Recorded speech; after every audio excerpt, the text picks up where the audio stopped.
truth is indeed stranger than fiction, and it is the most provocative muse that has ever been. More than love, more than hate, more than shame, more than jealousy and pettiness. If you want to grasp the essence of a historical moment, don't just read the history books or watch some ridiculous influencer. Read the literature, the poetry, the art. Listen to the music. Watch the provocative shows and movies.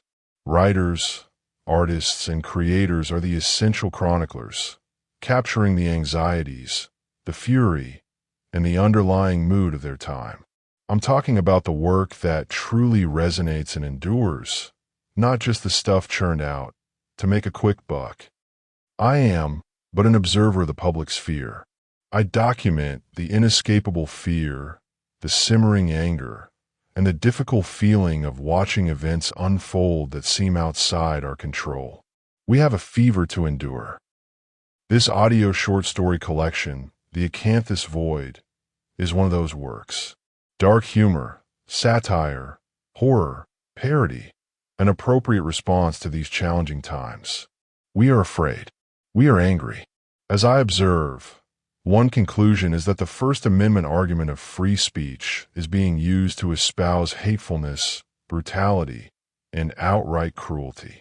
I consider myself as someone with manners and a measure of dignity, and question why would some choose to say all that despicable rhetoric as a right. My realization was simple. If they can use their words to project such ugly rhetoric, I can use my words and my creativity to project commentary and illumination. I can engage that same right, my First Amendment right. My stories are unapologetically slanted, opinionated, brutal, garish, heavy-handed, and darkly humorous. They are an exercise in the art of satire, using exaggeration and wit to target and comment on any figure or group I deem necessary. This is the legitimate, critical function of the creative artist in a free society. In no particular order, I have made these stories available for free. Listen to them just like you would a podcast or book. Comments are disabled except for this introduction video. I'm not interested in your personal takes on the politics. Just listen. Death of a Lovely Wench is a warning about the fragility of the Great Lakes. When federal protection funds were cut, it became a direct commentary on environmental disregard. All Pink on the Inside is a piece of heavy, mean-spirited satire aimed at a racist politician. Its core message about justice and consequence has become acutely relevant as xenophobic and hateful ideologies have been normalized in public discourse. White's Christmas is a response to the attacks on the LGBTQ+ community that have, once again, become a target for conservative legislation and rhetoric. Naomi's Genital Obsession is a tale about a straight, entitled, white woman fixated on transgender bathroom politics. She chooses the wrong person, who may be an ancient god in disguise, as her target, highlighting the danger of bigotry.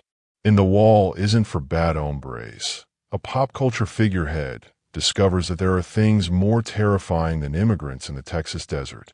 The Rot is a fantasy scenario about how ruthless and selfish those in power can be, even to their own families. Other stories address the callousness of certain policy choices.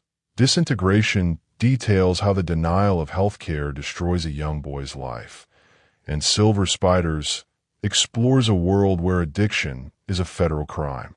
We are in a difficult cycle, a time of darkness that requires us to awaken. Change often requires a personal turning point. We are all too often motivated only when the issue lands on our own doorstep. It is time we choose to do the right thing, simply because it is the right thing to do, not because we fear the consequences for ourselves. We can no longer assume that the bad things only happen to other people. We are all the other people now. This collection is my chosen means of participation, a refusal to be silent. It is my creative testament to the necessity of free expression. I assure you I am a quite real author behind the AI voices, but the words are all mine. Sincerely, Piers Sade.